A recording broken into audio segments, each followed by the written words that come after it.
وَكَذَلِكَ أَنزَلْنَاهُ قُرْآنًا عَرَبِيًّا، ہم نے اس کو اتارا ہے قرآن عربی. اب ظاہر ہے قرآن کسی نہ کسی زبان میں تو اترنا تھا نا، تو اللہ تعالیٰ نے فرمایا ہم نے عربی زبان میں اس قرآن کو اتارا ہے.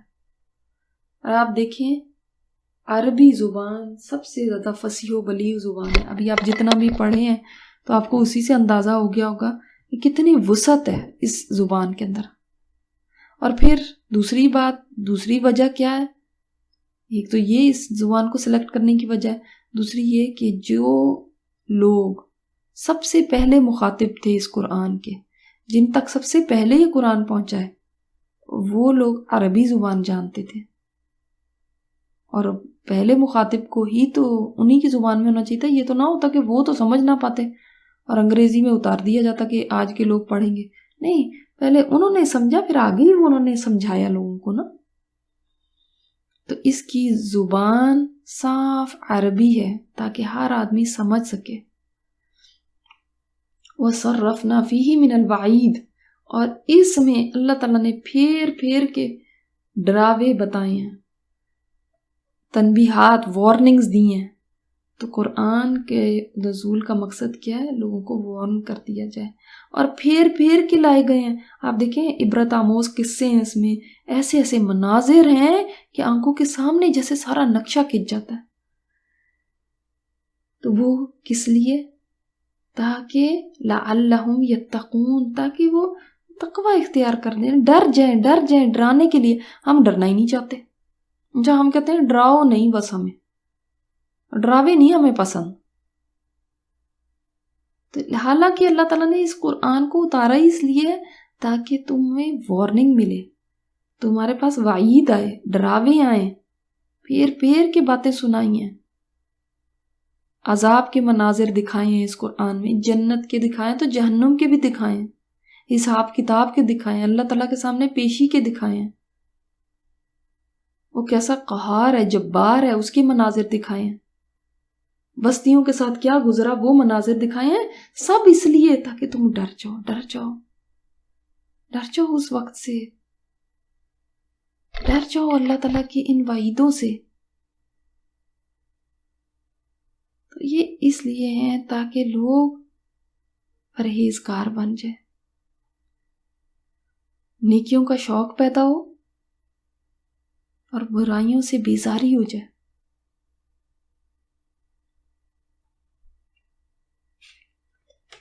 او یحدث لہم ذکرا، یا پیدا کر دے ان کے لیے ذکر، غور و فکر، ریمائنڈر، ان کے لیے ریمائنڈر ہو جائے. تو یہ دو مقاصد ہیں قرآن کے، تاکہ لوگ متقی بن جائیں اور اللہ تعالیٰ ان کے لیے ذکر کو پیدا کر دے. یعنی مختلف باتیں بتا کے اللہ تعالیٰ ان کو یاد دہانی کرائے، وہ غور و فکر کرنے پہ مجبور ہو جائے. ذرا غور کیا کریں، بات صرف سن کے بس بھلا نہیں دیں. غور و فکر کریں گے تو اطاعت کی طرف جھکیں گے، تبھی نیک کاموں کی کوشش کریں گے. اور فرمایا فَتَعَالَى اللَّهُ الْمَلِكُ الْحَقُّ، بس بلند ہے تعالی، جیسے ہم کہتے ہیں نا اللہ تعالی، وہی ہے یہ. اللہ تعالیٰ نے اس قرآن کو نازل فرمایا. صرفنا سے مراد کیا؟ مختلف طریقوں سے، مختلف باتوں سے، مختلف دلائل سے. وہ یہ اس رب کا کلام ہے جو بلند ہے اور بادشاہ حقیقی ہے. حقیقی بادشاہ وہی ہے. اس نے یاد دہانیاں کرائی ہیں، اس نے بھولی بھی باتیں یاد دلائی ہیں. اس کی رحمت ہے ہمارے اوپر.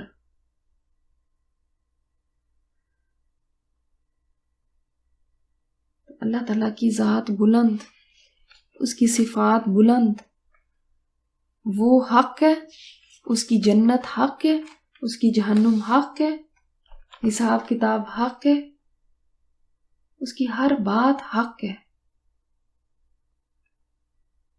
سب سے بڑی سچائی اس کائنات کی اللہ کی ذات ہے. سب سے بڑی سچائی ہے، اور سب سے بڑا جھوٹا وہ ہے جو اللہ کو نہیں مانتا، کیونکہ سب سے بڑی سچائی کائنات کی اس کو اس نے جھٹلا دیا نا، تو اس کی ملاقات سچی ہے۔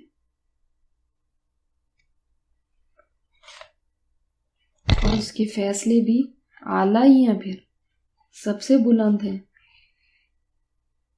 وَلَا تَعْجَلْ بِالْقُرْآنِ مِنْ قَبْلِ أَنْ يُقْضَى إِلَيْكَ،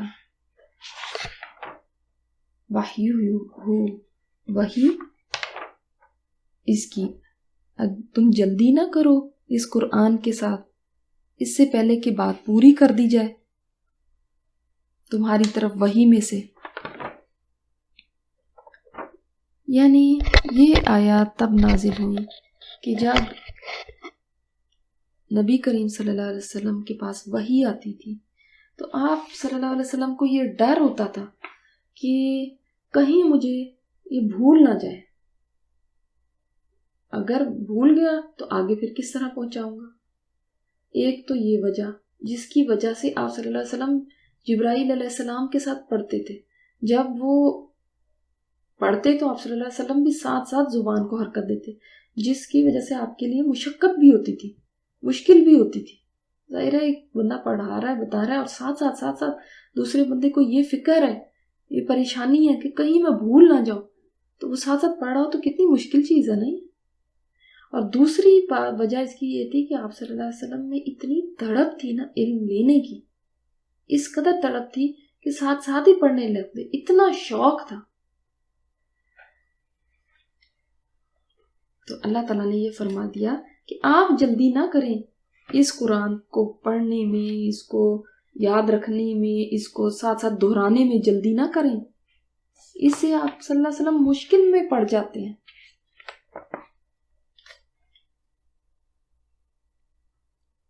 اللہ تعالیٰ نے قرآن پاک میں فرمانا اِنَّ عَلَيْنَا جَمْعَهُ وَقُرْآنَ، بے شک ہمارے ذمہ ہے قرآن کا جمع کرنا اور پڑھوا دینا، اس لیے آپ کو اس کی فکر کی ضرورت نہیں۔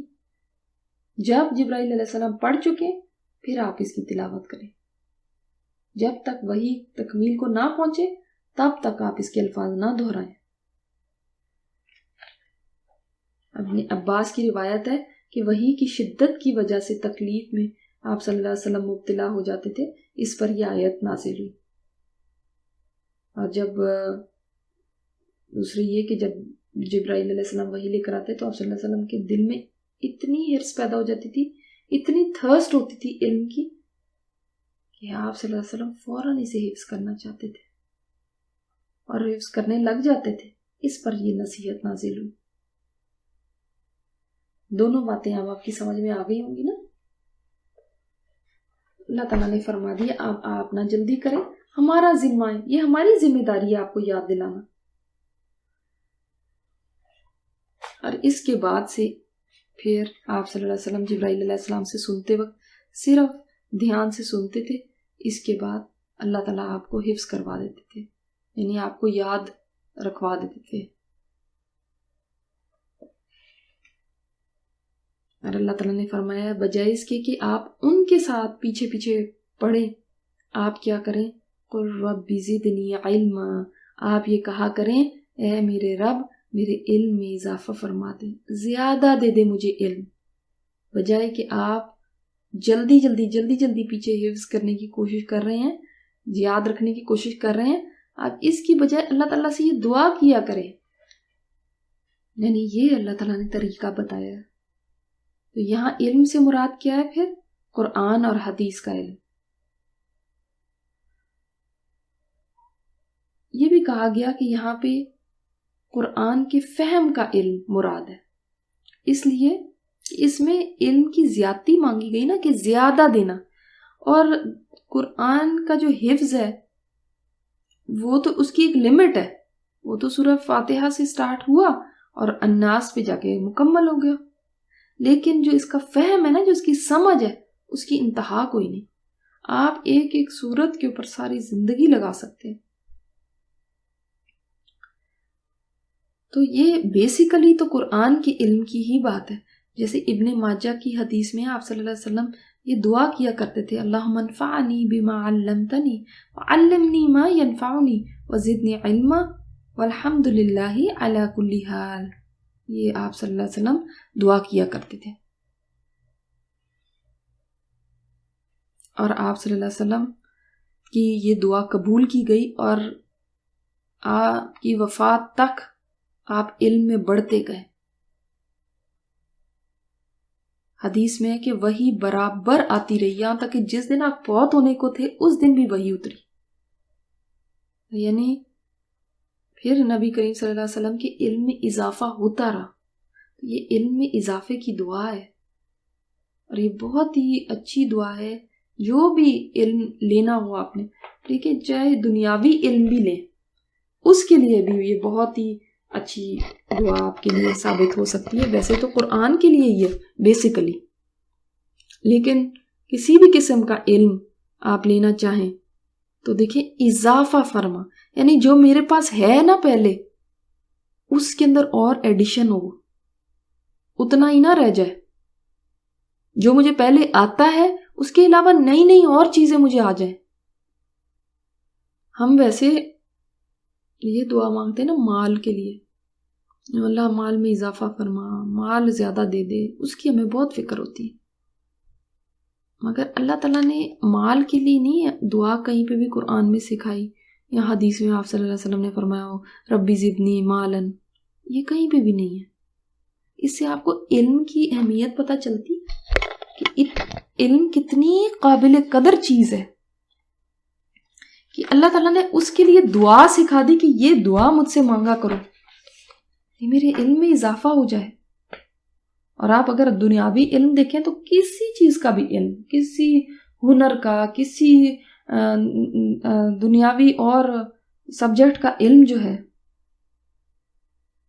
اس کے اندر آپ اس کی نیت کر کے بھی اور پھر اس میں اضافے کی دعا کر سکتے. کیونکہ علم ایک روشنی ہے اور جس کے لیے اللہ تعالیٰ ارادہ کرتے ہیں نا، اسی کو خاص یہ روشنی دیتے ہیں، اس کو ہی پھر چیزوں کی حقیقت نظر آنے لگتی. ایک حدیث میں آتا ہے، آپ صلی اللہ علیہ وسلم نے فرمایا عمل جو ہے علم کے ساتھ نفع دیتا ہے. عمل کس کے ساتھ نفع دیتا ہے؟ اگر ساتھ علم ہو. اور کثیر عمل بھی جہالت کے ساتھ فائدہ نہیں دیتا. اور جہالت ہے نا، بہت سارا عمل بھی کوئی کرتا رہے نا، اس طرح فائدہ نہیں ہوگا. تو قرآن میں جلدی کی وجہ کیا تھی کہ کہیں علم نہ چلا جائے. اس پر اللہ تعالیٰ نے دعا سکھا دی، علم میں اضافے کی دعا اللہ سے کرو. اللہ تعالیٰ کی مرضی سے ہی علم میں اضافہ ہوتا ہے، تو اسے مانگ لو. علم آپ کی کوشش سے نہیں علم میں زیادتی ہو سکتی. اللہ تعالیٰ کی توفیق ہو، اللہ تعالیٰ دے، کیونکہ علم اس کا ہے خزانہ، وہ اپنے خزانے میں سے جس کو جتنا چاہے دے دے. تو یہ دعا مانگتے رہنا چاہیے، اس کو شامل رکھیں. جہاں پہ آپ کوئی بھی بات سیکھنا چاہیں، سمجھنا چاہیں، سمجھ میں نہیں آ رہی کوئی بات، سیکھنا چاہ رہے ہیں، سیکھ نہیں پا رہے، آپ اس دعا کو یاد کریں اور اس کو مانگا کریں. بہت مختصر سی دعا ہے، ربی زدنی علما. اگر زیادہ لوگ ہیں، جمع میں آپ مانگیں تو ربی زدنا علما، ہم سب کے علم میں اضافہ کرتے.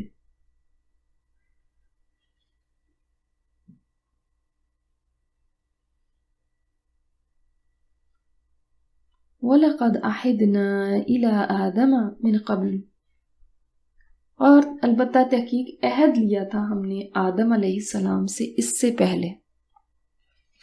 اب آدم علیہ السلام کا قصہ یہاں پہ آ گیا، اور وہ بھی قصہ اس طرح سے کہ علم اور نسیان کی یعنی مناسبت سے لایا گیا ہے کہ ایک طرف علم ہوتا ہے نا اور ایک طرف بھول ہوتی ہے. کیونکہ آدم علیہ السلام کی کمزوری ہے، اور انسان کی بھی آگے دیکھیں یہی کمزوری ہے کہ اس وقت وہ بھول گئے تھے، آگے انسان ہے وہ بھی بھول جاتے ہیں. تو آدم علیہ السلام سے جو غلطی ہوئی تھی یہاں پہ یہ بتایا گیا وہ بھی بھول کی وجہ سے تھی. انسان ہے، انسان بھولتا ہے. اور نسیان کا مطلب کیا ہوتا ہے؟ اس چیز کو یاد نہ رکھنا جس کو یاد رکھنے کے لیے کہا جائے، وہ نسیان ہے. تو اللہ تعالیٰ نے عہد لیا تھا. کیا عہد لیا تھا؟ کوئی یاد ہے آپ کو؟ کیا عہد لیا تھا آدم علیہ السلام سے خاص طور پہ کہ آپ یہ فلاں درخت کا پھل نہیں کھائیں گے. تو کیا ہوا؟ فنسیا، وہ بھول گیا. وَلَمْ نَجِدْ لَهُ عَزْمًا، اور ہم نے اس کے اندر ارادے کی پختگی نہیں پائی. یعنی نسیان کس وجہ سے ہو سکتی ہے؟ ہو سکتا ہے کہ انسان کا دماغ کمزور ہو، یا ہو سکتا ہے کہ اس میں غفلت ہو سکتا ہے جان بوجھ کے اس نے بلایا ہو. ساری وجوہات ہو سکتی ہیں بھول کی. تو اللہ تعالیٰ نے فرمایا ہم نے، یعنی اس نے جان بوجھ کے نہیں ایسا کیا تھا، بھول گئے تھے، ارادہ نہیں تھا کہ میں یہ کروں گا، میں کھا لوں گا درخت کا پھل، ایسی کوئی نیت میں کھوٹ نہیں تھا. لیکن عزم، پکا ارادہ، کسی بات کو یاد رکھنے کی کوشش کر کے اور ارادہ کرنا، وہ نہیں تھا. ٹھیک ہے، انہوں نے یاد رکھنے کی عہد کو پکی کوشش نہیں کی، ارادہ نہیں کیا.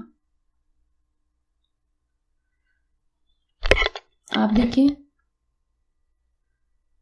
یہ عہد آدم علیہ السلام سے اللہ تعالیٰ نے لے لیا تھا کہ وہ جنت میں جو چاہیں گے کھائیں گے مگر اس درخت کے پاس نہیں جائیں گے.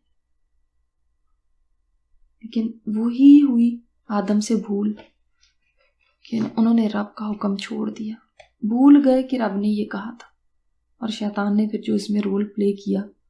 اور یہ اللہ تعالیٰ نے بتایا یہ ارادے میں کمی تھی ان کی. یہ ارادے میں اللہ تعالیٰ کیوں چاہتے تھے؟ ویسے آپ بھی سوچتے ہوں گے کبھی کبھی کہ کیا مطلب ایسی بات تھی کہ اللہ تعالیٰ نے اس پھل کو کھانے سے کیوں منع کر دیا؟ اللہ تعالیٰ کے خزانہ میں کوئی کمی تو نہیں ہے. اصل بات یہ نہیں تھی کہ وہ پھل کوئی ایسا تھا کہ وہ بڑا کوئی ڈینجرس پھل تھا یا کیا. اصل بات تھی اللہ کے حکم کی. اللہ تعالیٰ چاہ رہے تھے کہ آدم علیہ السلام کی ٹریننگ کی جائے ارادے کو مضبوط کرنے کی، اور اس کے لیے کیا کیا جائے؟ کچھ چیزوں کو روک دیا گیا تاکہ وہ ان کی ٹریننگ پوری ہو. جیسے ہوتا ہے نا، آج کل تو خیر بالکل ہی الٹ ہے، مگر ویسے جیسے بچوں کو روکا جاتا ہے کسی چیز سے کہ اگر ہر ایک چیز ان کو دے دی جائے گی تو پھر ان کی شخصیت صحیح نہیں ڈیولپ ہوتی. آج کل سوچتے ہیں کہ شاید اگر ہم نے ہر چیز نہ لے کے دی، ہر ضرورت پوری نہ کی تو ان کی بیچاروں کی شخصیت خراب ہو جائے گی. حالانکہ ایسا نہیں ہے، بلکہ جب انسان کو کسی چیز سے روک دیا جاتا ہے نا تو اس کا دل یہ چاہتا ہے کہ میں بس یہی کروں، اب یہ کام تو میں نے کرنا ہی ہے. اب آتا ہے ٹیسٹ اس کی قوت ارادی سے کام لینے کا. اب اس کام سے رکنا اس نے کیسے ہے؟ جو اس نے ارادہ کیا میں نے نہیں کرنا، دل چاہ رہا ہے کہ میں کروں گا، یہ دل بہت چاہتا ہے اسی چیز کو جس سے روکا گیا. لیکن اب قوت ارادہ، عزم، یہ بیچ میں آتا ہے کہ انسان کا ارادہ اتنا مضبوط ہو جائے کہ جس چیز سے روک دیا گیا، چاہے دل کتنا ہی چاہ رہا ہو، چاہے اس میں کتنے ہی فائدے نظر آ رہے ہوں، انسان اس سے رک جائے. اس ٹریننگ سے کیا ہونا تھا؟ اس کے سے ارادے کے مضبوط ہونے سے کیا ہونا تھا؟ انسان پھر اللہ کے حکموں پر قائم رہ سکتا ہے. آج اس درخت سے رک جاؤ گے تو کل اور بھی اللہ تعالیٰ کے جو بھی حکم ہوں گے کہ یہ نہ کرو، یہ گناہ ہے، اس سے بھی رک جاؤ گے.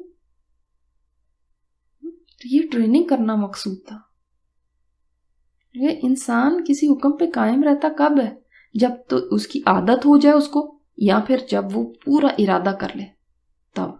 اب عادت تو کبھی چھوٹ بھی سکتی ہے، لیکن اگر آپ نے ارادہ پکا کیا ہے نا تو پھر آپ کبھی بھی مار نہیں کھاتے، اس حکم پہ قائم رہ سکتے. تو قوت ارادی کو سٹرونگ کرنا بہت ضروری ہوتا ہے، اور اس کا بہت فائدہ ہے.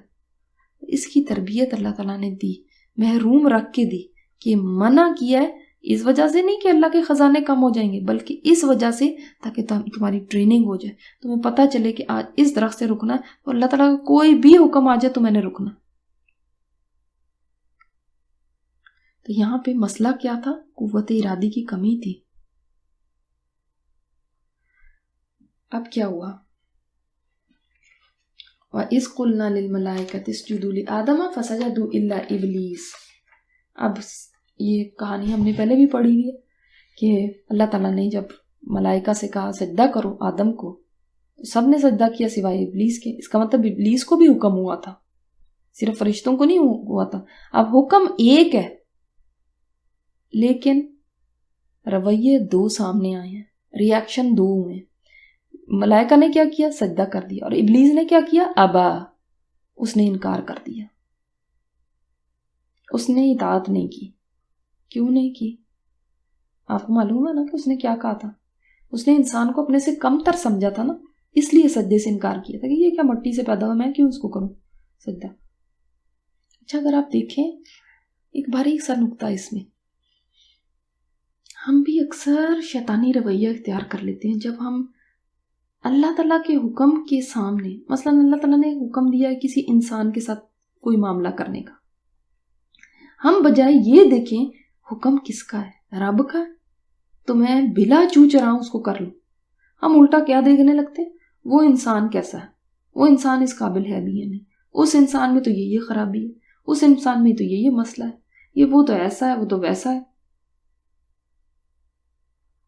ہم اس کے ساتھ کیوں ایسا کریں؟ یہی تو ابلیس نے کیا تھا۔ اس نے بجائے اس کے کہ دیکھتا کہ حکم کس کا، اللہ تعالیٰ کا حکم ہے بلا چراغ گر جاؤ، وہ کیا دیکھنے شروع ہو گیا؟ یہ تو آدم ہے، یہ کس سے بنا ہوا ہے؟ مٹی سے بنا ہوا، اس میں تو یہ نقص ہے تو اس میں وہ نقص ہے۔ تو ہم بھی کسی چیز کے جب حکم آتا ہے تو اس کے اچھائی برائی فائدے نقصان یہ گننا شروع کر دیتے ہیں، بجائے کہ ہم یہ دیکھیں کہ اللہ کا حکم آ گیا، پوائنٹ بلینک بات ختم ہو گئی۔ دیکھنا اللہ کا حکم ہے، ہم انسانوں کو دیکھنا شروع کر دیتے ہیں، بالکل ابلیسی رویہ۔ فَقُلْنَا يَا آدَمُ إِنَّ هَذَا عَدُوٌّ لَكَ وَلِزَوْجِكَ۔ دیکھو آدم، اللہ تعالیٰ نے فرما دیا، اب دیکھیں یہ سجدہ ہوا ہے، ابھی وہ آ کے آدم نے بہکایا نہیں ہے، اس وقت ہی اللہ تعالیٰ نے فرما دیا اے آدم یہ تمہارا بھی دشمن ہے، تمہاری بیوی کا بھی دشمن ہے۔ تو کب یہ بتا دیا تھا اللہ تعالیٰ نے؟ ابھی دشمنی شروع بھی نہیں ہوئی تھی، ابھی اس نے سجدے سے انکار کیا تھا۔ اللہ تعالیٰ نے اس وقت دشمنی کا وارن کر دیا، دیکھو یہ تمہارا دشمن ہے، اور مزید بتا دیا فَلَا يُخْرِجَنَّكُمَا مِنَ الْجَنَّةِ فَتَشْقَىٰ، دیکھو یہ نہ ہو کہ یہ تمہیں جنت سے نکلوا دے۔ اس کا مطلب اس کا ایم یہ ہوگا کہ تمہیں جنت سے نکلوائے، یہ اگر تمہیں جنت سے نکلوا دے گا فَتَشْقَىٰ تو تم مصیبت میں پڑ جاؤ گے۔ مصیبت سے پڑنے سے یہاں پہ مراد کیا ہے؟ کون سی مصیبتیں جو جنت سے نکلتے ہی انسان کے انتظار میں تھی؟ مشقت، گمراہی، رنج، غم، محرومیاں، اب اور دیکھیں سہولیات کی بھی مشقت، سہولیات کو جو پانے کی مشقت ہے وہ بھی، یعنی پھر تو انسان کو وہاں پہ تو بیٹھے بٹھائے مفت کے اندر جنت میں تو کھانا پینا رہنا سہنا کپڑا سب چیز مل رہی تھی نا، اور اعلیٰ ترین۔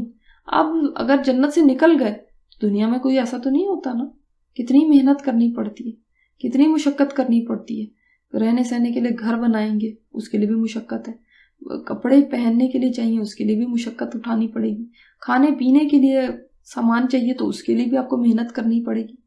تو پھر تو جنت سے نکل گئے تو سب جو فری میں سب کچھ مل رہا تھا سب ختم، اب اس کے لیے تو محنت کرو اور کھاؤ پیو۔ اللہ تعالیٰ نے فرمایا ہے کہ دیکھو یہ تمہارا جو دشمن ہے اس کا ایم یہ ہوگا کہ تمہیں جنت سے نکلوا دے، اور اگر اس نے تمہیں جنت سے نکلوا دیا تم بڑی مصیبت میں پڑ جاؤ گے۔ تو قبل از وقت اللہ تعالیٰ نے انسان کو آدم کو بتا دیا ہوا تھا۔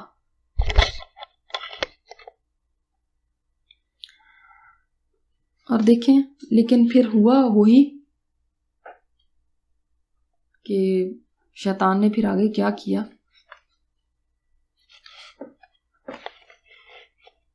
ان لک الا تجوع فیہا ولا تعرا، بے شک تمہارے لیے کہ نہ تم بھوکے ہوگے اس میں اور نہ ننگے ہوگے. اللہ تعالیٰ نے بتا دیا کہ یہ جنت میں تو تمہارے لیے بڑے فائدے ہیں، کھانے کو ہر وقت میسر ہے، پہننے کے لیے کپڑا ہے، اور اگر تم یہاں سے نکلوا دیے گئے پھر تو سب چیزیں، سب فیسلٹیز ختم. یہاں پہ تو ساری فیسلٹیز موجود ہیں، ایسا غذا کا اہتمام ہے جو چاہے ملتا ہے اور بغیر مشقت کے مل رہا ہے. یہاں پہ جنت کی ان نعمتوں کو یاد دلایا گیا. وَأَنَّكَ لَا تَظْمَأُ فِيهَا وَلَا تَضْحَىٰ، اور بے شک تم نہ پیاسے ہوگے اس میں اور نہ دھوپ لگے گی. یعنی اس میں نہ بھوک ہے نہ پیاس ہے، نہ ننگے رہو گے، کپڑے بھی ملیں گے اور جنت میں، اور دھوپ بھی نہیں لگے گی تمہیں یا لگتی. تو رہنے کا بھی انتظام ہے، اور بلکہ رہنے کا کیا ہے، وہاں پہ تو درختوں کا سایہ اتنا طویل ہے کہ ایک حدیث میں آتا ہے شجرۃ الخلد، اس کے بارے میں آتا ہے کہ ایک انسان 100 سال تک اس کے سائے میں چلتا رہے، اس کا سایہ ختم نہیں ہوگا. تو ایسے ایسے تو درخت ہیں وہاں پہ، دھوپ کا تو سوال ہی نہیں.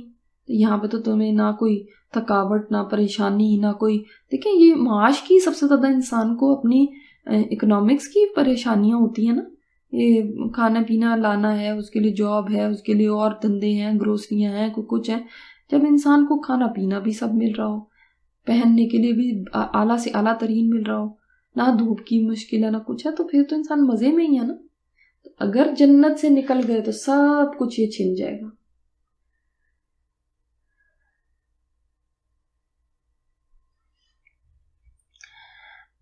اب کیا ہوا؟ فَوَسْوَسَ إِلَيْهِ الشَّيْطَانُ، اب وسوسہ ڈالا اس کی طرف شیطان نے. کیا؟ کیسے وسوسہ ڈالا؟ قَالَ يَا آدَمُ، کہا اے آدم، هَلْ أَدُلُّكَ عَلَى شَجَرَةِ الْخُلْدِ، کیا میں تمہیں بتاؤں اس درخت کے بارے میں جو ہمیشگی کا ہے، وَمُلْكٍ لَا يَبْلَى، اور بادشاہت کے نہیں پرانی ہونے والی، جو پرانی ہی نہیں ہوگی، اور درخت ایسا ہے کہ کھا لو گے نا ہمیشگی کی زندگی ہے، ہمیشہ زندہ رہو گے. اچھا یہ دو کمزوریاں انسان کی، کیا ایک تو وہ چاہتا ہے کہ وہ ہمیشہ زندہ رہے، وہ چاہتا ہے مرو نہ کبھی، اس کو موت سے بڑا ڈر لگتا ہے، نہ بوڑھا ہونا چاہتا ہے نہ مرنا چاہتا ہے. اور دوسرے انسان چاہتا ہے بس ایسی بادشاہت ہو، بیٹھ کے کھائیں، کبھی ختم ہی نہ ہو وہ بادشاہت. انہی دو چیزوں سے شیطان نے انسان کو پکڑا. اس سے کیا پتا چلتا ہے؟ شیطان انسان کو اس کی کمزوری سے پکڑتا ہے، اور انسان کی جہاں پہ ویک پوائنٹ ہے وہیں پہ جا کے اٹیک کرتا ہے. تو طویل زندگی اور طویل بادشاہت یہ تو ہر ایک انسان کا ہی خواب ہوتا ہے. تو یہ جھانسا دیا اس کو، اس نے کہا یہ تمہیں مل جائے گی. حالانکہ یہ جو طویل العمل ہے نا، الف سے عمل، یعنی لمبی امیدیں، یہ تباہی لاتی ہیں.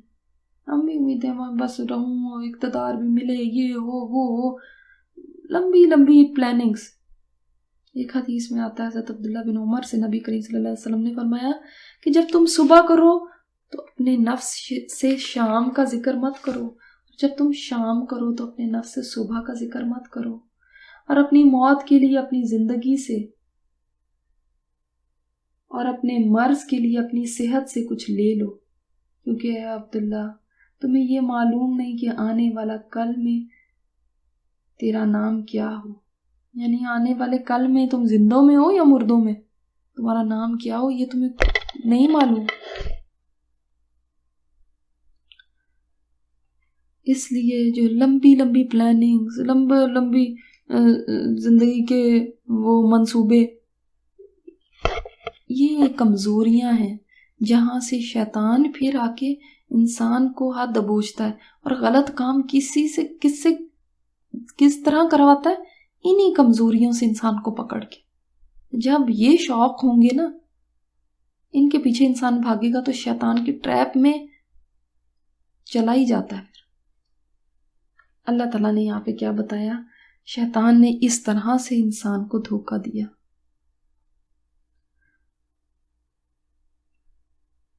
اسی بات کو بخاری میں ہے، آپ صلی اللہ علیہ وسلم فرماتے ہیں کہ موسیٰ علیہ السلام اور آدم علیہ السلام میں گفتگو ہوئی، بات چیت ہوئی. تو موسیٰ علیہ السلام فرمانے لگے کہ آپ نے اپنے گناہ کی وجہ سے سارے انسانوں کو جنت سے نکلوا دیا اور ان کو بھی مشقت میں ڈال دیا. یہ بھی ذہن میں آتا ہے نا کئی لوگوں کے، وہ کہتے ہیں نہ آدم نکلتے وہاں سے، نہ وہ اس کا پھل کھاتے، تو نہ ہی آج ہم یہاں پہ ہوتے، تو ہم بھی مزے سے رہتے. تو موسیٰ علیہ السلام نے یہی بات کی. تو آدم علیہ السلام نے جواب دیا، ہے موسیٰ، آپ کو اللہ تعالیٰ نے اپنی رسالت سے اور اپنے کلام سے ممتاز فرمایا. آپ مجھے اس بات پہ الزام دیتے ہیں جسے اللہ تعالیٰ نے میری پیدائش سے پہلے ہی مقدر کر دیا تھا اور مقرر کر لیا تھا. بس آدم علیہ السلام نے اس بات چیت میں موسیٰ علیہ السلام کو لاجواب کر دیا. یہ تو میری تقدیر میں لکھا ہوا تھا، یہ تو ہونا ہی تھا. اللہ تعالیٰ نے انسان کو زمین پہ رہنے کے لیے ہی بنایا تھا. ہم نے پڑھا تھا نا سورہ بقرہ میں کہ میں زمین پہ خلیفہ بنانا چاہتا ہوں. تو زمین پہ تو آنا ہی تھا اس نے، مگر اس طرح سے نہ پھر آتا، بے عزتی کے ساتھ نہ آتا اگر وہ سیدھا رہتا تو. لیکن چونکہ یہ بات ہوئی، بھول ہو گئی ایک، اس لیے یہاں تک پہنچ گیا. تو اللہ تعالیٰ نے تو وعدہ لیا تھا، بتا دیا تھا وہ تمہارا دشمن ہے، تمہاری بیوی کا بھی دشمن ہے. لیکن شیطان نے ایسا وسوسہ ڈالا، اتنی آ کے قسمیں کھائیں کہ جو میں کہہ رہا ہوں ٹھیک کہہ رہا ہوں، ایسا دھوکہ دیا. تو آدم علیہ السلام اس میں پھنس گئے، وہ بھول گئے اور انہوں نے جلدی کی. فَأَكَلَا مِنْهَا فَبَدَتْ لَهُمَا سَوْآتُهُمَا، دونوں کھا گئے اس میں سے تو کھل گئے دونوں کے لیے ان کے ستر. جب پھل کھایا تو فوراً ہی قابل شرم حصے ننگے ہو گئے.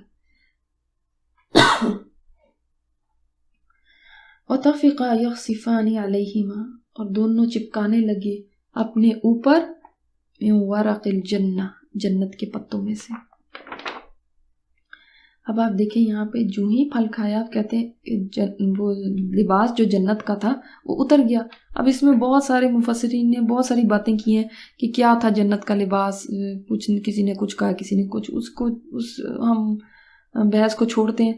یہ دیکھیں کہ جو بھی جنت کا لباس تھا نا، ظاہر بہترین ہی لباس ہوگا، وہ بالکل اتر گیا. جو شرم والے حصے تھے وہ ایکسپوز ہو گئے. اور اللہ تعالیٰ نے دیکھیں انسان کی فطرت میں حیا رکھی ہے کہ اس کو حیا آتی ہے، شرم آتی ہے ننگے ہونے سے. اب یہ تو فطرت ہی مسخ کر دی ہے نا، کہ ورنہ انسان کی تو یہ نیچر کے اندر اللہ تعالیٰ نے ڈالا ہے اپنے آپ کو چھپانا. اور اب لوگ اس چیز میں فخر محسوس کرتے ہیں ننگے ہونے میں. اور یہ کس نے کروایا تھا؟ ابلیس نے نا. ابلیس کا کام یہ ہے کہ انسان کو ننگا کر دے. اس نے ہمارے ماں باپ کو بھی ننگا کیا تھا، اور آج بھی اس کی یہی کوشش ہے کہ لوگ کسی طرح ننگے ہو جائیں. اللہ تعالیٰ نے فرمایا وہ فوراً پتے چپکانے لگے، ایک فطری شرم و حیا کی وجہ سے اپنے آپ کو ڈھانپنے لگے. اور لباس کا مقصد ہی یہی ہے کہ قابل شرم حصوں کو چھپایا جائے اور اس میں زینت بھی ہے. یہ دو مقصد ہیں لباس کے. وَعَصَىٰ آدَمُ رَبَّهُ فَغَوَىٰ، اب دیکھیں یہاں پہ نافرمانی کی آدم نے اپنے رب کی تو بھٹک گئے. آدم علیہ السلام کی تو بھول تھی، لیکن اللہ تعالیٰ نے فرمایا اس نے نافرمانی کی. کیوں یہ فرمایا؟ اس لیے کیونکہ بھول جو ہے وہ اگر ارادہ پختہ نہ ہو، کیونکہ دیکھیے بعض دفعہ تو ایسا ہوتا ہے نا کہ بھول بھی قابل مواخذہ ہوتی ہے، اس کے اوپر بھی پکڑ ہے کیونکہ بعض بھول ایسی ہوتی ہیں کہ جس میں یعنی میں بھی غفلت ہو یا ارادہ ہی پکا نہیں تھا یا ویسے دماغی کمزوری کی وجہ سے بھی بھول ہو سکتی ہے. تو اللہ تعالیٰ نے آدم علیہ السلام کی بھول کو کیا فرمایا؟ نافرمانی. تو ہم جو کہتے ہیں نا ہم تو بھول گئے، تو اس کے اندر بھی ڈیپینڈ کرتا ہے اس کا، وہ ہم تو سوچتے ہیں بھول گئے تو اس کا مطلب ہے کہ اب ہماری کوئی پوچھ ہے ہی نہیں ہے نا. یہ ڈیپینڈ کرتا ہے اس چیز کے اوپر کہ آپ بھولے کس وجہ سے، کیا وجہ تھی. اگر تو بھول جان بوجھ کے تھی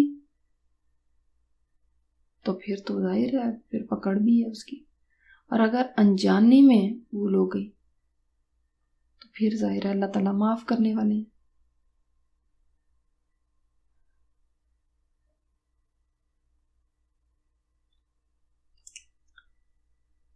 اور ویسے بھی آپ دیکھیں ایک اور بات اس کے اندر پوائنٹ ہے کہ ہم عام انسان ہیں نا، تو ہمارے لیے پھر بھی بھول جو ہے وہ ٹھیک ہے، اتنی بڑی چیز نہیں ہوتی. لیکن جیسے انبیاء ہیں ان کے لیے چھوٹی سی بھول بھی گناہ بن جاتی ہے. اس لیے یہاں پہ فرمایا عصا آدم، نافرمانی کی آدم نے، کیونکہ بات عام بندے کی نہیں ہو رہی، بات ہو رہی ہے آدم علیہ السلام کی، اس لیے پکڑ بھی جلدی سے ہو گئی. عام انسانوں کو پھر بھی چھوٹ ہو جاتی ہے نا.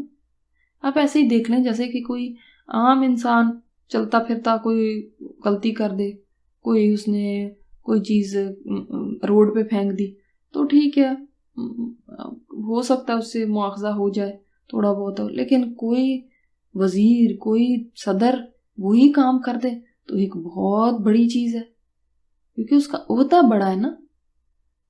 اس لیے اس کا ہر عمل بہت بڑی ہیڈ لائن بن جاتا ہے نا. اسی طرح آدم علیہ السلام، بات یہ نہیں تھی کہ کتنی بڑی بات تھی، بھول تھی، چھوٹی سی تو چیز تھی تو کیا ہوا، نہیں، بات یہ ہے کہ ان کا رتبہ اتنا بڑا ہے، نبی ہیں، تو پھر مواخذہ بھی اتنا ہی بڑا ہوگا. یہ دونوں ہی باتیں ہو جاتی ہیں. ٹھیک ہے. ثم اجتباہ ربہ فتاب علیہ وہدی، پھر چن لیا اس کو اس کے رب نے. اب اس کے بعد کیا ہوا؟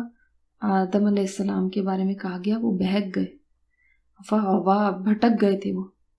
حالانکہ انبیاء تو معصوم ہوتے ہیں، لیکن اللہ تعالیٰ نے یہ بتا دیا کہ بھول ایسی چیز ہے کہ کسی سے بھی ہو جائے تو گمراہ ہو سکتا ہے، وہ بھٹک سکتا ہے، وہ ٹریک سے ہٹ سکتا ہے. وہ وعدہ کیا تھا انہوں نے اور وہ اس سے ہٹ گئے، لیکن اس کے بعد اللہ تعالیٰ نے ان کو چن لیا.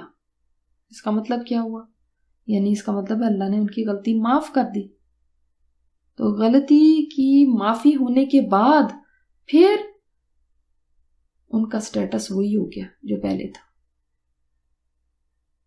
اللہ تعالیٰ نے ان کو چن لیا. اور انہوں نے کیا فرمایا تھا؟ سورہ اعراف میں آتا نا آیت نمبر 23 میں، قال ربنا ظلمنا انفسنا وَإِذْ لَمْ تَغْفِرْ لَنَا وَتَرْحَمْنَا لَنَكُونَنَّ مِنَ الْخَاسِرِينَ. اے ہمارے رب، ہم نے اپنے اوپر ظلم کیا اور تو نے ہمیں معاف نہ کیا اور ہم پر رحم نہ کیا تو ہم ضرور خطا کاروں میں ہو جائیں گے. اس کا مطلب کیا ہے کہ اس میں کوئی شرم کی بات نہیں. کسی کا کتنا ہی بڑا عہدہ ہو، کتنا ہی بڑا وہ اولیاء اللہ ہو یا انبیاء ہو، معافی مانگنے میں، اللہ تعالیٰ کے سامنے توبہ کرنے میں کسی کے لیے شرم نہیں. جب انسان توبہ کر لیتا ہے اللہ تعالیٰ پھر مہربان ہو جاتا ہے. سچی توبہ ہونی چاہیے. تو انہوں نے جب یہ توبہ کی تھی تو اللہ تعالیٰ نے ان کو دوبارہ چن لیا. اور یہ بھی کہا جاتا ہے کئی جگہ پہ یہ بھی ہے کہ اس وقت پھر اللہ نے ان کو نبوت کے لیے چنا تھا. اس سے پہلے نبی نہیں تھے، اب نبوت دی ان کو. یعنی لیکن اللہ تعالیٰ نے ان کو چن لیا. اگر ان کے پاس پہلے یہی سٹیٹس تھا اللہ نے وہی واپس دے دیا، وہی مقام واپس عطا فرما دیا. اللہ تعالیٰ ان پر مہربان ہو گیا اور ان کو ہدایت دے دی، سیدھے راستے کی توفیق دے دی. قال اهبطوا منها جميعا بعضكم لبعض عدو. اللہ تعالیٰ نے فرمایا دونوں اتر جاؤ اس سے. کس سے؟ اس جنت سے. جمیعاً سارے کے سارے کون؟ آدم بھی، حوا بھی، شیطان بھی. بعضکم لبعض عدو، تم میں سے بعض کے دشمن ہوں گے. بعض انسان آپس، نیک انسان شیطان کے چیلوں کے دشمنی آپس میں رہے گی، آدم اور شیطان کی دشمنی آپس میں رہے گی، انسان کی اور شیطان کی. تو بعض کے دشمن رہو گے. اب اس میں ہدایت جو اللہ تعالیٰ نے دی، یہ امپورٹنٹ بات ہے سمجھنے کی کہ زمین پر اترتے وقت اللہ تعالیٰ نے کیا کہا تھا. اس وقت بھیجتے ہوئے ایک بات کی بہت تاکید کی تھی جانے سے پہلے، لیکن ایک بات سن لو، فَإِمَّا يَأْتِيَنَّكُم مِّنِّي هُدًى، پھر اگر آئے تمہارے پاس میری طرف سے ہدایت، فَمَنِ اتَّبَعَ هُدَايَ فَلَا يَضِلُّ وَلَا يَشْقَى. یاد رکھنا میری طرف سے ہدایت آئے گی تو جب ہدایت آئے، جس نے بھی میری ہدایت کو مانا، اس کے اوپر چلا، وہ نہ بھٹکے گا اور نہ مصیبت میں پڑے گا. یعنی اللہ تعالیٰ نے بتا دیا ہے واضح طور پہ میری ہدایات آئیں گی، اور ہدایات کس فارم میں آئی ہیں؟ وحی کی فارم میں نا. تو جب بھی اللہ کی وحی آئے گی، اس کے اوپر جو عمل کرے گا. اب ہمارے پاس وحی آئی ہے، آپ کے پاس پہنچی ہے یا نہیں؟ ہاں پہنچی ہے نا، اس قرآن کی صورت میں یہ ہدایت پہنچی ہے نا. تو بات کس کی ہو رہی ہے؟ اس کا مطلب یہ جو اللہ کا علم ہے، جو اس کی طرف سے ہدایت ہے، جو اس کی طرف سے وحی ہے، یہ آدم علیہ السلام کو کہہ دیا تھا اور سب کو سنایا جا رہا ہے کہ اس دن اللہ تعالیٰ نے بتا دیا تھا کہ دیکھو میری طرف سے ہدایت آیا کرے گی. آپ دیکھیں کتنے پیغمبر آئے دنیا میں، سب یہ ہدایت کا پیغام لے کر آئے نا. اور اللہ تعالیٰ نے بتا دیا جب ہدایت کا پیغام تمہارے پاس آئے گا، تم میں سے جو لوگ اس کو فالو کریں گے ان کے لیے 2 انعام ہیں. کیا ہیں 2 انعام؟ گمراہ نہیں ہوں گے کبھی، بھٹکیں گے نہیں کبھی. اور دوسرا انعام کیا ہے؟ مصیبت میں نہیں پڑیں گے، بدبختی نہیں آئے گی ان پہ، بدقسمتی جس کو ہم کہتے ہیں نا. آپ دیکھیں اس سٹوری کو، دیکھیں آدم علیہ السلام کو اللہ نے فرمایا یہ جنت ہے، اس میں تو تم کبھی نہیں مشکل میں پڑو گے، نہ کوئی مشقت ہے نہ کچھ ہے. اور دیکھو یہ تمہارا دشمن ہے، یہ چاہتا ہے کہ تمہیں یہاں سے نکلوا دے. اب آدم علیہ السلام سے وہ بھول ہو گئی، جنت سے نکل آئے، اب مشقت میں تو پڑ گئے. اب جو چاہتا ہے کہ مشقت سے نکلے، مشقت سے جو بچنا چاہتا ہے، اس کو چاہیے کہ شیطان کی بات میں نہ آئے. اب یہاں مشقت سے بچنے کی تدبیر بتائی گئی ہے کہ کیسے تم اس مشقت سے بچ کے واپس اپنی وراثت ہے، جو جنت ہے، اس کو واپس حاصل کر سکتے ہو، اس میں واپس جا سکتے ہو. وہ یہ ہے کہ جب ہدایت آئے گی نا میری طرف سے، ہدایت کہاں سے ملے گی؟ کتنے میں ملتی ہے؟ اسے خرید سکتے ہیں آپ؟ یہ کسی بازار میں نہیں ملتی، یہ تو بس صرف اللہ کی وحی سے، اس کے کلام سے ہی ملے گی. کیا ہماری خواہشات ہدایت ہے؟ ہدایت کا راستہ ہے ہماری خواہشات؟ ہم تو اپنی خواہشات کو ایسے ہی فالو کرتے ہیں نا جیسے وہی ہدایت ہے. اللہ تعالیٰ نے یہاں پہ نہیں فرمایا فَمَنِ اتَّبَعَ هُدَاهُ ہوا، خواہش نفس کی جو پیروی کرے، بلکہ فرمائے ہدا، ہدایت کی. ہدایت صرف قرآن و حدیث ہے. جب تک قرآن کا پتہ نہیں چلے گا تو ہدایت کہاں نظر آئے گی آپ کو؟ صحیح راستہ کیسے نظر آ سکتا ہے؟ اور پھر نظر آ بھی گیا تو صرف اسے دیکھنے سے نہیں بات بنے گی. کیا بتایا یہاں پہ؟ تبع کہا یا رآ کہا؟ جو بھی دیکھے گا ہدایت کو تو وہ نہیں بھٹکے گا. یہ کہا گیا کیا یہاں پہ؟ کہا گیا جو بھی چلے گا اس پہ. ہم اتباع کر رہے ہیں یا دیکھ رہے ہیں صرف؟ ابھی فی الحال تو ہم دیکھ رہے ہیں، لیکن ساتھ ساتھ اتباع ہونی ضروری ہے. تبھی ہے کہ آپ بھٹکیں گے نہیں اور بدبخت نہیں ہوں گے. یہ ساری کی ساری جو رہنمائی ہے، ہدایت ہے، اللہ کی طرف سے آئی ہے. اور اس کو جو فالو کرنے والا ہے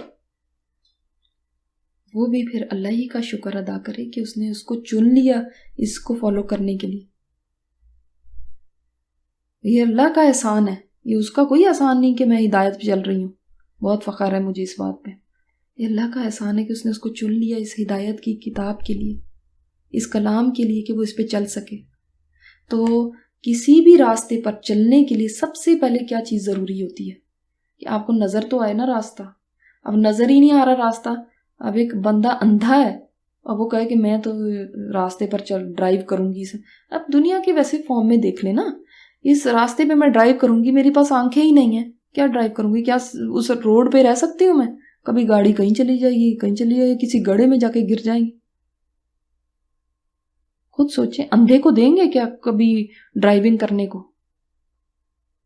ہم لوگوں نے تو یعنی حیرت ہوتی ہے، ایسی گاڑی میں بیٹھے ہیں جس کی ڈرائیونگ سیٹ پہ اندھے کو بٹھایا ہوا ہے. یعنی اپنی گاڑی جو ہے نا ایسے بندے کے ہاتھ میں دے دیتے ہیں جو خود اندھا ہے.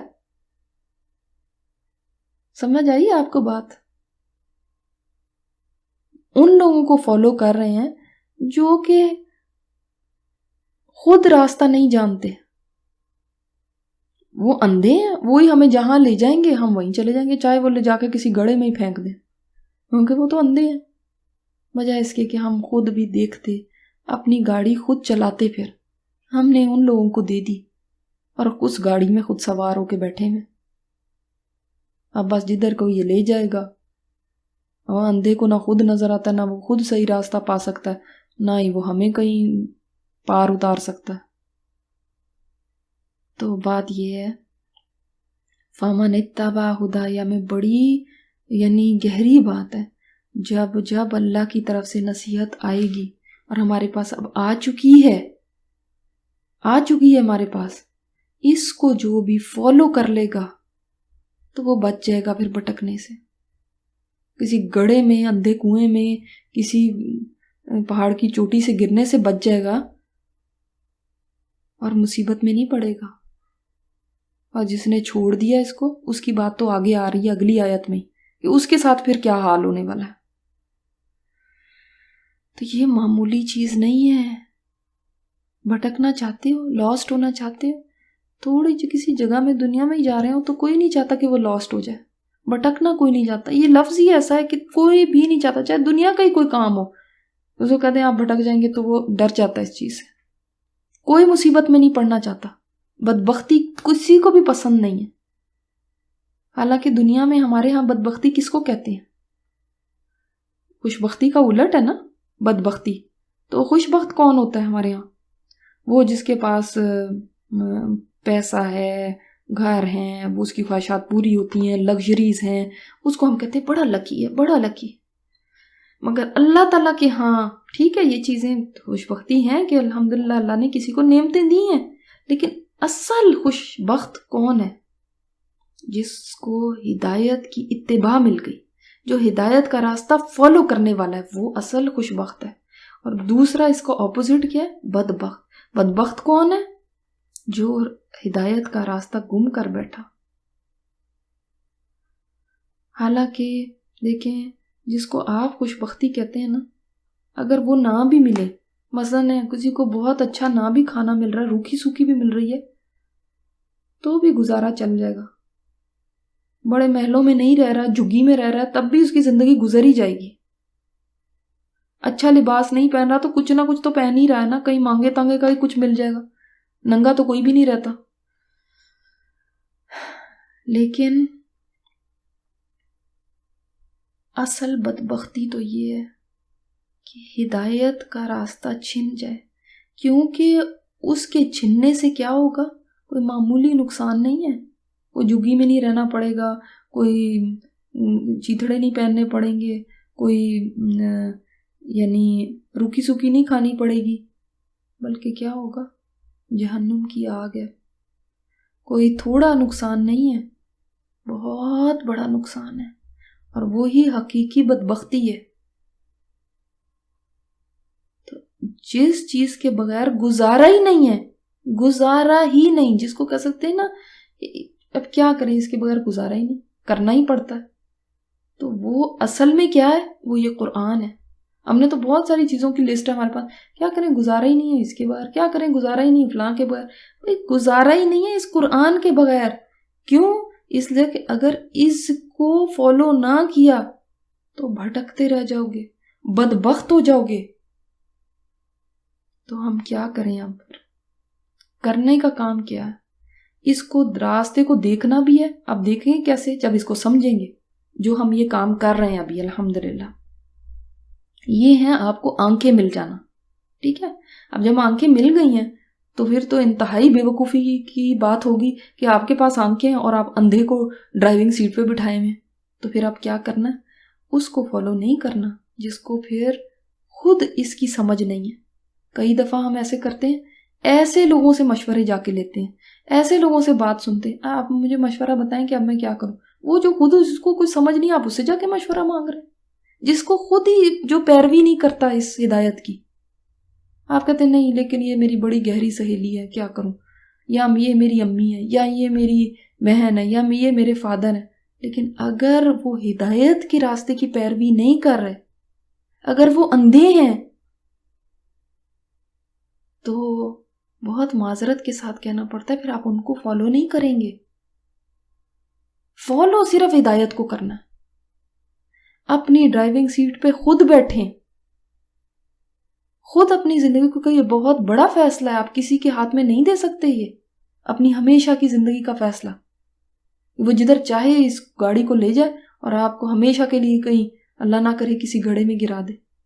وہ بیچارہ کیا جانے. آپ کے پاس آنکھیں کی تھی، آپ کو تو چاہیے کہ اس کو بھی گائیڈ کرتے، اپنی گاڑی بھی چلائیں اور ساتھ اندھوں کو بٹھائیں کہ ان کو بھی راستہ دکھائیں، ان کو بھی صحیح طرف لے کر جاتے. نہ کہ ہم نے الٹ کر لیا. ایسے ایسے لوگوں کے پیچھے آج ہم جا رہے ہیں، ان کو فالو کر رہے ہیں.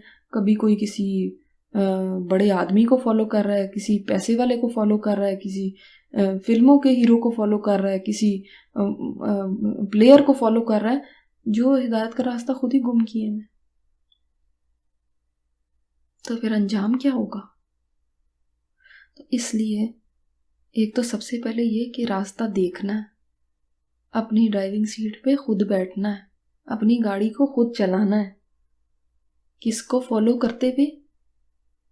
انعمت علیہم کو، جن پر اللہ نے انعام فرمایا، ان کے پیچھے اپنی گاڑی لے کے جانی ہے.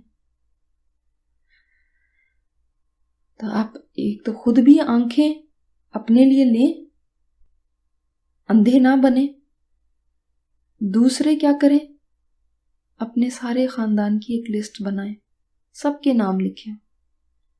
یہ اپنا ہوم ورک کریں، پوری لسٹ بنائیں، سب جتنے بھی ماموں، چچا، پھپھی، خالہ، ان کے آگے بچے، ان کے آگے بچے، اور پھر اسی طرح اپنے سسرال میں جتنے لوگ ہیں سب کے نام لکھیں.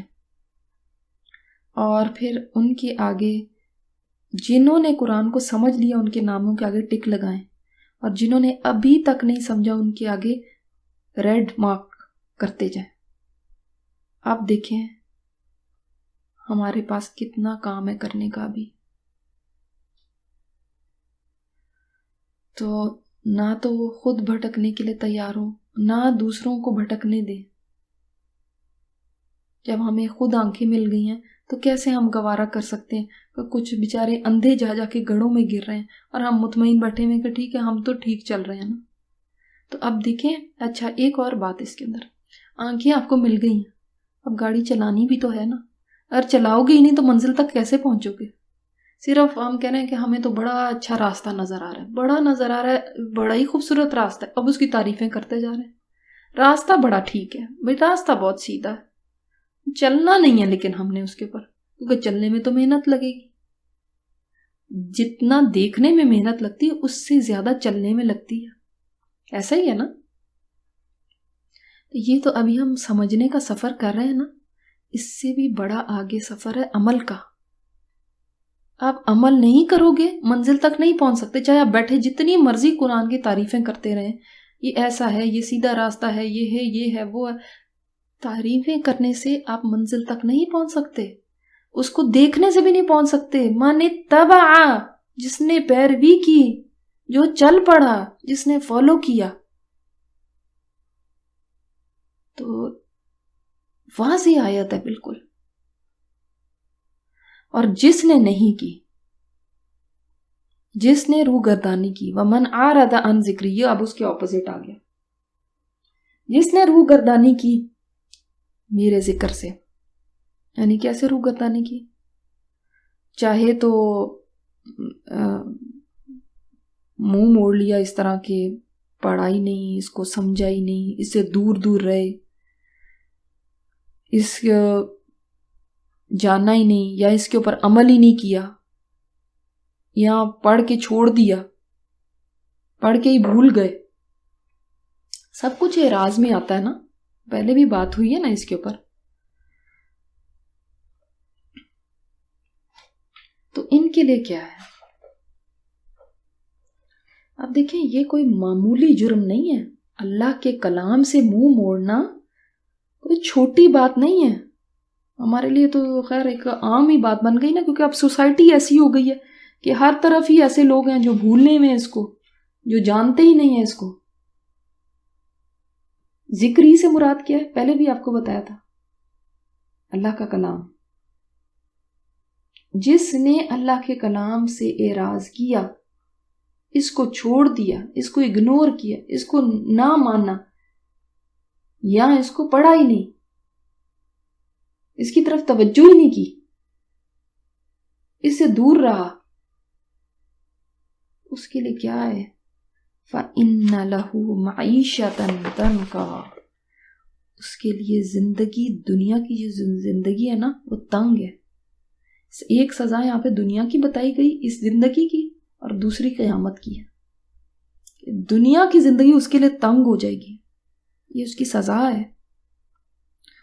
اب آپ کہیں گے نہیں، ہم تو بڑا دیکھتے ہیں کہ لوگ اللہ کی کتاب سے دور ہیں، بڑے مزے میں رہ رہے ہیں، وہ تو بہت ان کے پاس ساری سہولتیں ہیں، اب گھر بڑے بڑے ہیں ان کے، مطلب بہت ان کو عیش و آرام ہے.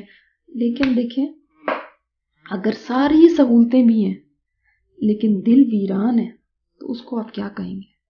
اگر سب کچھ بھی ہے مگر دل تنگ ہے، دل میں وسعت ہی نہیں ہے، دل گھٹا ہوا ہے، اس کو کیا کہیں گے؟ ان کی گزران جو ہے نا، ان کی زندگی اللہ تعالیٰ تنگ کر دیتے ہیں. تو زندگی تنگ کرنے میں صرف مادی سہولتیں تھوڑی ہیں، مٹیریل سے تھوڑی ہے زندگی کھلی ہوتی ہے. آپ دیکھیں، ورنہ بہت سارے لوگ ہیں، بڑے بڑے گھر ہیں، نرم بستر ہیں، نیند ہی نہیں آتی. کھانا پینا ہے، سب کچھ ہے گھر میں، مگر کیا کریں، کھا ہی نہیں سکتے، ایسی ایسی بیماریاں لگی ہوئی ہیں.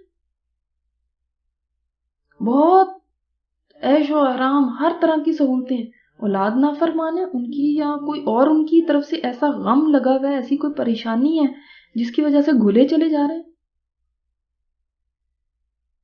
تو بعض دفعہ مال کی طرف سے اتنی ٹینشنز ہیں کہ وہ زندگی مشکل ہوئی بھی، اس کی فکرات ہیں.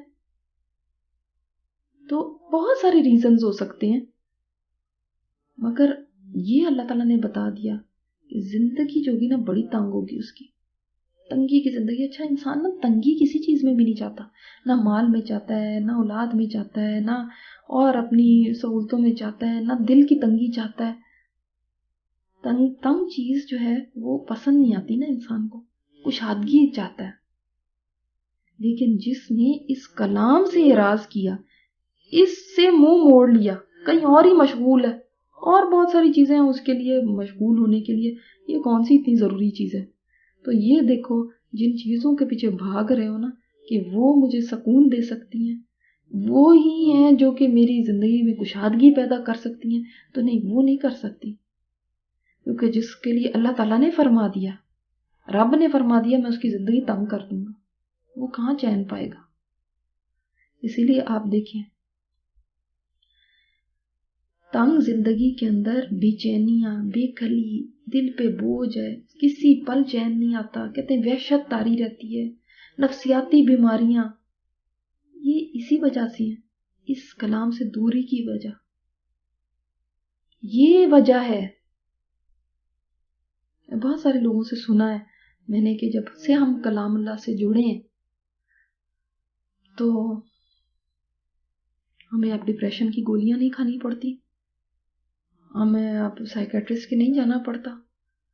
پہلے ہم یہ اس طرح ہماری بے چینیاں رہتی تھی، عجیب ڈپریشن طاری رہتا تھا، کسی چیز میں دل نہیں لگتا تھا، دل عجیب بے چین ہوتا تھا، بے سکونی، سب چیزوں کی کثرت ہے، مطلب کوئی چیز سہولت ایسی نہیں کہ وہ جو ان کے پاس نہ ہو، پھر بھی دل ایسے ہیں۔ تو الا بذکر اللہ تطمئن القلوب، اللہ کی جو یاد ہے نا وہ دلوں کو سکون دیتی ہے۔ تو یہ زندگیاں تنگ ہو چکی اس لیے کہ اللہ کے ذکر سے منہ موڑا ہوا ہے، وہ سمجھتے ہیں کہ شاید ہم اور سہولتیں لے آئیں گے اور جمع کر لیں گے تب ہماری زندگی میں وسعت آئے گی، لیکن تم نے جس چیز نے تمہیں وسعت دینی ہے تم نے اسی کو چھوڑا ہوا ہے، وسعت آئے کیسے؟ تو یہ مادی اعتبار سے بھی ہو سکتی ہے، معیشت سندن کا، اور روحانی اعتبار سے بھی۔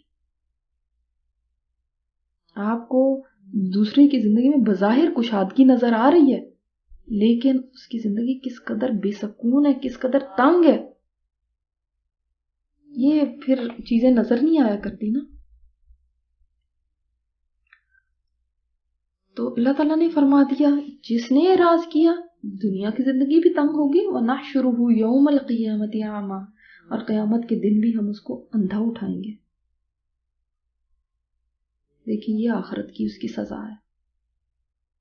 تم نے اللہ کے ذکر کو توجہ کے قابل نہیں سمجھا تھا نا، اس سے بے تعلق رہے تھے، اس کو وقت نہیں دیتے تھے، اس سے اندھے بنے ہوئے تھے، ایسے اگنور کیا ہوا تھا کہ جیسے کہ ہے ہی نہیں، یہ تو توجہ کے قابل ہے نہیں۔ اللہ تعالیٰ نے دیکھو اب اس کو اندھا کر دیا۔ انسان سوچتا ہے کہ دین کی طرف آنے سے، اس قرآن کو پڑھنے سے پتہ نہیں کیا ہو جائے گا، کیا نقصان ہو جائے گا، ہمیں کیا کرنا پڑے گا، پتہ نہیں میری زندگی کیا بدل جائے گی، کوئی پتہ نہیں کیا مشکل آ جائے گی۔ حالانکہ اس کی طرف آنے سے تو زندگی میں وسعت آ جاتی ہے، تنگیاں زندگی کی ختم ہو جاتی ہیں، اندر کی بے چینیاں ختم ہو جاتی ہیں، ان کی جگہ سکون لے لیتا ہے، اور دوسری فزیکل بھی مالی بھی پریشانیاں دور ہوتی ہیں انسان کی۔ جیسے میں نے بتایا دونوں ہی معنی ہو سکتے ہیں۔ تو اور آپ نے سورہ اسراء میں پڑھا تھا نا کہ وہ لوگ بہرے، گونگے اور اندھے اٹھائے جائیں گے، یہاں پہ اندھے کی بات آئی ہے کہ اندھے ہوں گے، اور اندھے پن کا سبب کیا ہوگا؟ دیکھیں اب وہ آگے پوچھیں گے اس دن، یہ نہیں کہ دنیا میں بھی اندھے تھے، آگے دیکھیں وہ پوچھ رہے ہیں، ایک سوال کر رہے ہیں۔ اچھا ایک بات اور تھوڑی سی اس کے عائشہ تندنکا کے حوالے سے کرنا چاہوں گی کہ اس کے اندر یہاں پہ یہ بھی آپ لکھ لیں کہ صرف دنیا کی زندگی کی تنگی نہیں ہے بلکہ اس سے مراد قبر کی تنگی بھی ہے، قبر کی تنگی بھی، قبر کی زندگی تنگ ہو جائے گی، اور اس کے بارے میں کہا جاتا ہے کہ کافر کی قبر میں اس پر ایسا عذاب ہوگا کہ 99 اژدہے مقرر کر دیے جاتے ہیں، ہر ایک کے ساتھ ساتھ سر ہوتے ہیں جو اسے قیامت تک ڈستے رہیں گے۔ تو عذاب قبر بھی اس سے مراد ہے۔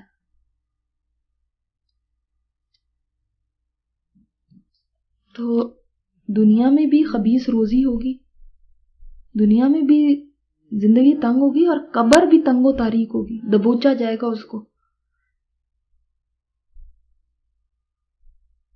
کیونکہ دیکھیں یہ ہمیں حدیث سے بھی پتہ چلتا ہے نا کہ گناہ گار کے لیے قبر میں آگ کے دروازوں میں سے ایک دروازہ کھول دیا جاتا ہے اور اسے بتا دیا جاتا ہے یہ تمہارا ٹھکانہ ہے، تو اس کی حسرت اتنی بڑھ جاتی ہے پھر اس کے لیے جنت کے دروازوں میں سے ایک دروازہ کھولا جاتا ہے اور اسے کہا جاتا ہے کہ اگر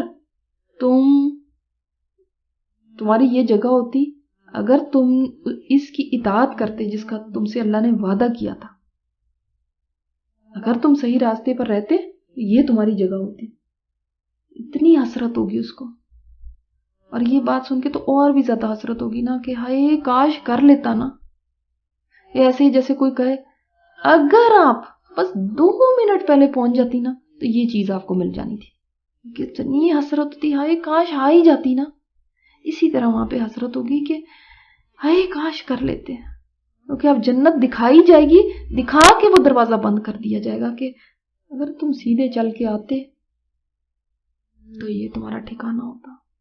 تو قرآن کو چھوڑ کے، اللہ کے ذکر کو چھوڑ کے پھر یہ دیکھیں کہ یہ انجام کیوں ہوتا ہے. جیسے پچھلی دفعہ بھی بات ہوئی تھی کہ جب صحیح اور غلط کی پہچان ہی ختم ہو جائے، جب انسان پھر اپنی خواہشات کے مطابق چلتا رہے گا، ظاہر اندھے کو بیچارے کو کیا پتا نا. وہ تو میں تو کہتی ہوں قابل رحم ہے یہ انسان، کہ اندھے کے اوپر غصہ نہیں آنا چاہیے، قابل رحم ہے. اس کو راستہ دکھانا ہماری طرف سے ذمہ داری ہے، نہ کہ ہم اس کے اوپر غصہ کریں. تو ایسے لوگوں کو تو بلکہ راہ دکھائیں، خیر خواہی کریں ان کے ساتھ. جو انسان جانتا ہی نہیں ہے کہ غلط کیا صحیح کیا، اس کے لیے کتنا بڑا چانس ہے کہ وہ غلط کی طرف چلا جائے، کیونکہ شیطان تو ساتھ لگا ہی ہوا ہے. شیطان اس کو اس طرف لے کر جائے گا، اکسائے گا اس کو اس طرف، اور وہ اس کو پتا نہیں ہے کہ وہ راستہ جو ہے وہ غلط راستہ ہے. تو جو بیچارہ جانتا ہی نہیں، دیکھ ہی نہیں سکتا، اس کے لیے تو بہت بڑا چانس ہے، بلکہ وہ جائے گا ہی الٹے راستے پر، کیونکہ شیطان کی رہنمائی میں چلنے لگے گا. کسی کی تو سننی ہوگی نا اس کو. تو جس نے رب کی نہ سنی، جس نے رحمان کی نہ سنی، تو وہ شیطان کی سنے گا نا پھر. اور رحمان کی بات صرف اس قرآن سے معلوم ہوتی ہے. تو ایسے انسان کی قبر اتنی تنگ ہو جائے گی پھر کہ وہ ایک پسلی دائیں پسلی بائیں میں گھس جائے گی.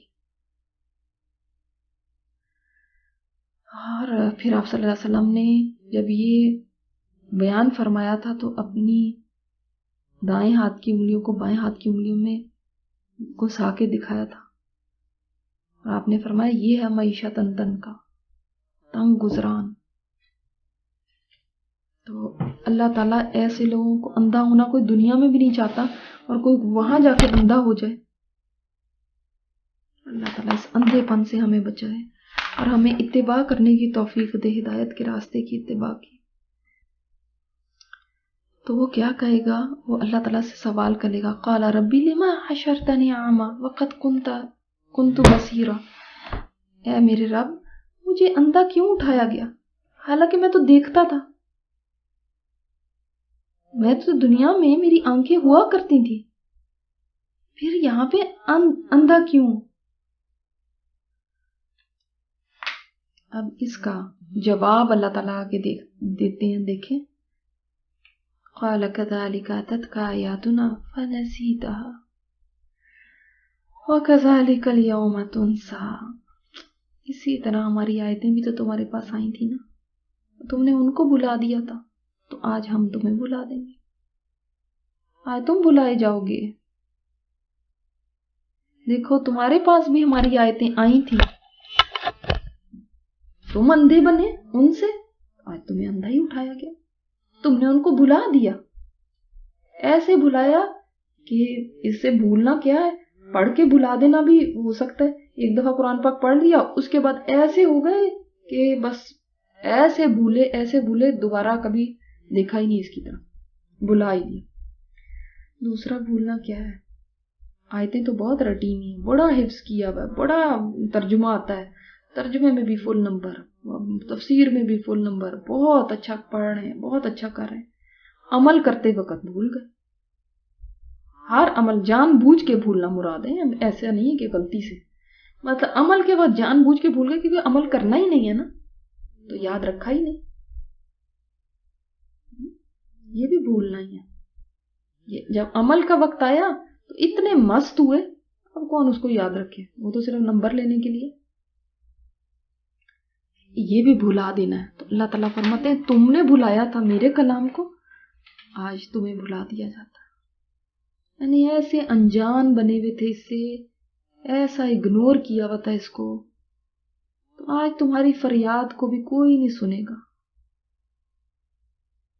سورہ اعراف میں بھی ہم پڑھ چکے ہیں نا، اللہ تعالیٰ فرماتے ہیں آیت نمبر 51 میں، آج ہم ان کو اسی طرح بھلا دیں گے جیسے وہ آج کے اس دن کی ملاقات کو بھولے رہے.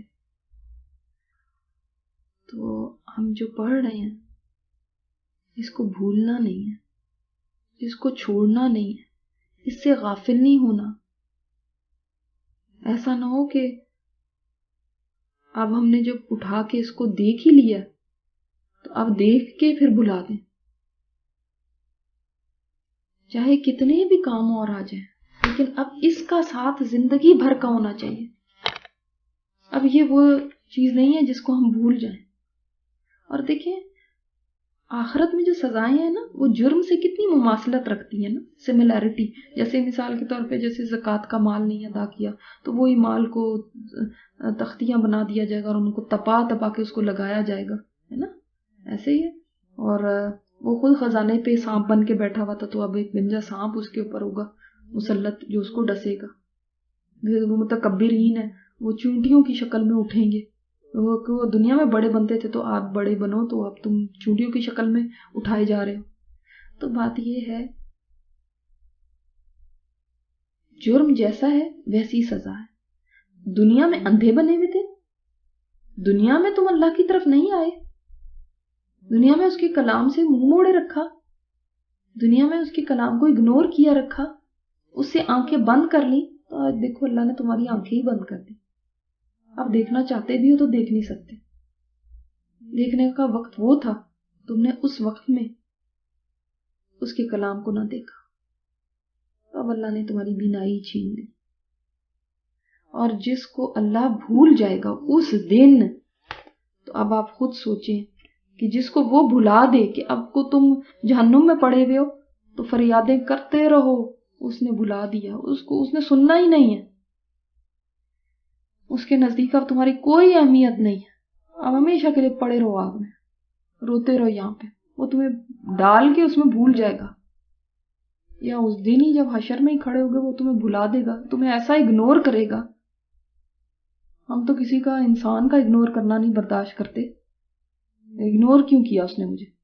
کہاں رب کائنات کسی کو اگنور کرتے ہیں جب آپ کو اس کی رحمت کی اتنی شدید ضرورت ہوگی. حضرت علی نے فرمایا تھا کہ اللہ کی کتاب قرآن جو ہے اس میں تم سے پہلے لوگوں کی حالات ہیں، تم سے بعد میں آنے والے لوگوں کی خبر ہے. یہ ایک دو ٹوک بات ہے، ہنسی دل لگی نہیں ہے. جو سرکشی سے چھوڑے گا اللہ تعالیٰ اس کی کمر توڑ دے گا، اور جو کوئی اسے چھوڑ کر کسی اور بات کو اپنی ہدایت کا ذریعہ بنائے گا تو وہ گمراہ کر دیا جائے گا، اللہ تعالیٰ اس کو گمراہ کر دے گا. یہ اللہ کی مضبوط رسی ہے، یہی حکمتوں سے بھری ہوئی یاد دہانی ہے، یہی بالکل سیدھی راہ ہے. اس کے ہوتے ہوئے خواہشات گمراہ نہیں کرتی، نہ زبانیں لڑکھڑاتی ہیں.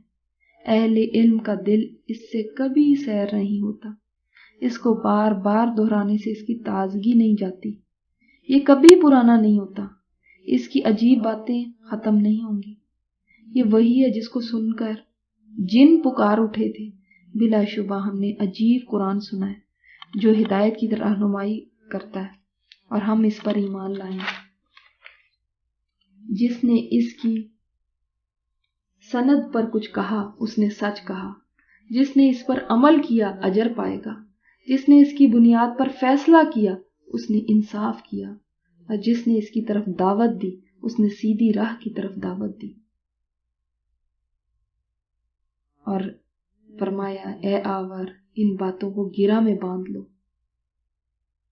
تو کیا پتا چلا کہ یہ کتاب زندگی کو بدل ڈالنے والی ہے، اور اس کو چھوڑ دینا، یاد نہ رکھنا، بھول جانا، اس کے حقوق کو ادا نہ کرنا،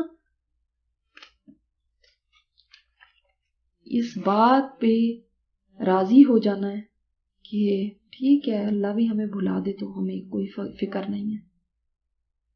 اس کا مطلب آپ اس بات پہ راضی ہو گئے.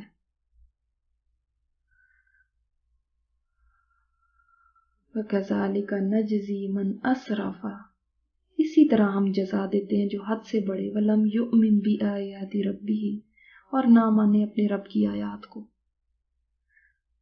جو حد سے گزر گیا، حد سے گزرنے کا مطلب کیا؟ اپنی خواہشات میں ایسا ڈوب گیا کہ حد سے آگے بڑھ گیا اپنی خواہشات پوری کرنے میں، یعنی من مانیاں کرتا رہا، اپنی خواہشات پہ چلا اور اللہ کی آیات پہ، ان رب کی آیتوں پر ایمان نہیں لے کر آیا.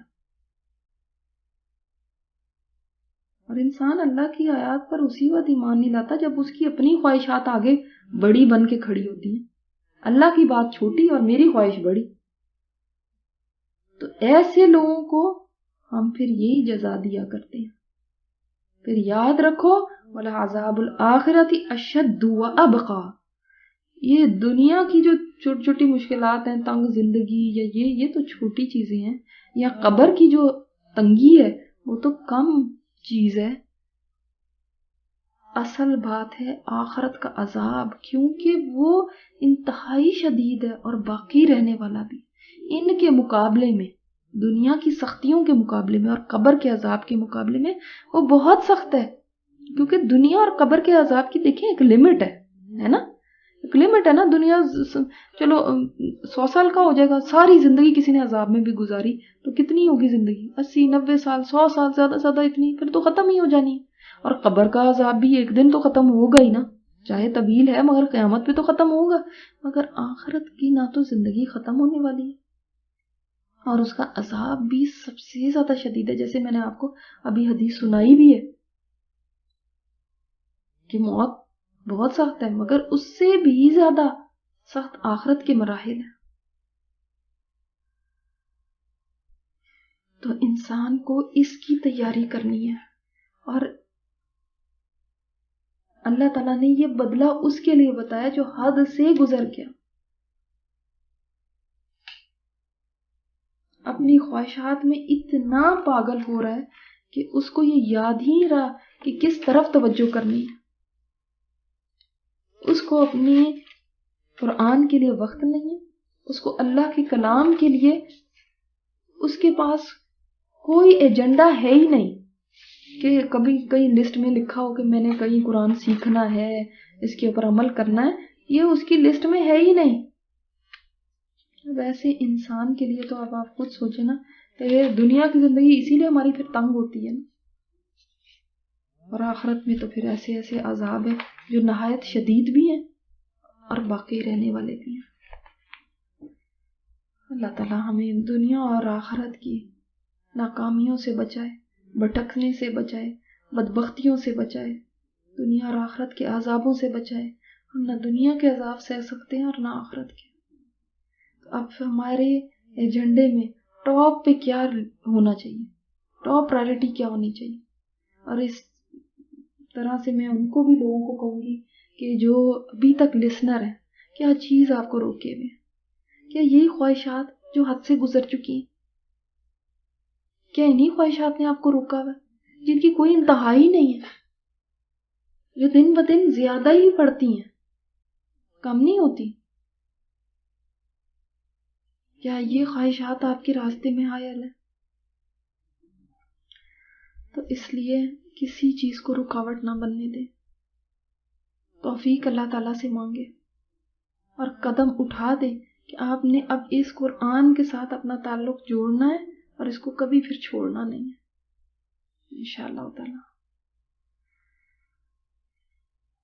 اللہ تعالیٰ ہمیں اس قرآن پہ جما کے رکھے اور اس ہدایت کی اتباع کی توفیق عطا فرمائے. سبحانک اللہم و بحمدک نشہد ان لا الہ الا انت نستغفرک و نتوب الیک. تلاوت سنتے ہیں نہیں آیات کی.